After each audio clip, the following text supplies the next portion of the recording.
how many of you guys have ever been to Santa Fe, New Mexico? So in Santa Fe, the biggest thing in the world is the sky, especially at night. There are a zillion stars in every direction, and the air is crystal clear. You can see a lightning storm 30 miles away, and it looks like gold thread falling down next to you that you can grab out of the air.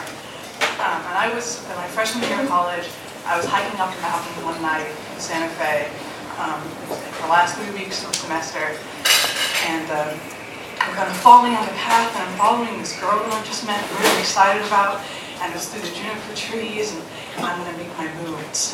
Tonight's the night, I can feel it.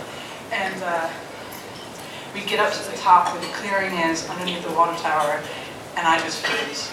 I can't think of anything to say, I can't think of anything to do, and it's just dead. And she comes up behind me and just puts her head down and her chin right on my shoulder. And I look over, and she's so pretty in the moonlight, I just have to give her a kiss. And it's just one of those perfect little kisses that kind of makes everything else fade away. The stars, the juniper, the rocky path, all of it just kind of fades into the moonlight. And it's this perfect moment until one of my classmates comes stumbling into the area, totally stoned out of his mind. And so at that point I try to recover the moment and say, let's go back to my dorm room. And somehow it works, anyway. Now it's about 6 years later, and we are engaged. I always like to say that was my failed attempt at a one-night stand. I just didn't do it very well.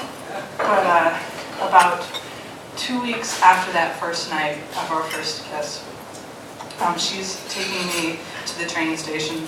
We've, of course, only just met. She's going to take a year off from college. She's got this paid internship, so I'm probably not going to see her again. But that's cool. It's going to be casual.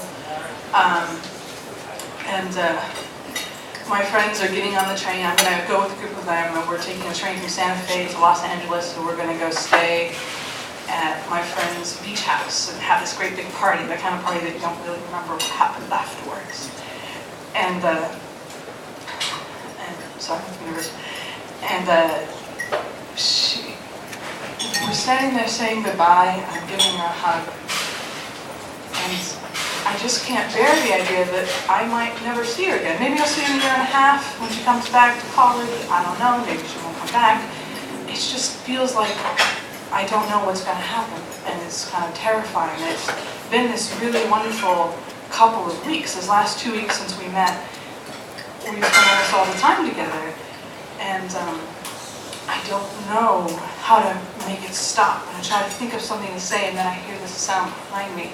And I'm like, wait, my friends would tell me if they were getting on the train, and we go behind the depot, and the train is pulling out of the tracks, and I start freaking out, and that's my train! My train's running out of the way! Everybody on this podium is staring at me, and the conductor behind me is like, don't run after the train. I'm like, of course I'm not going to run after the train. It's crazy to run after the train. I start running after the train.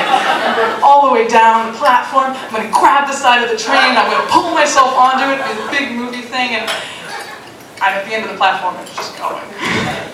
And I turn around, and Emily's looking at me, and our faces are both just like jaws on the floor. Don't even know how that happened. We got here half an hour before the train was supposed to leave.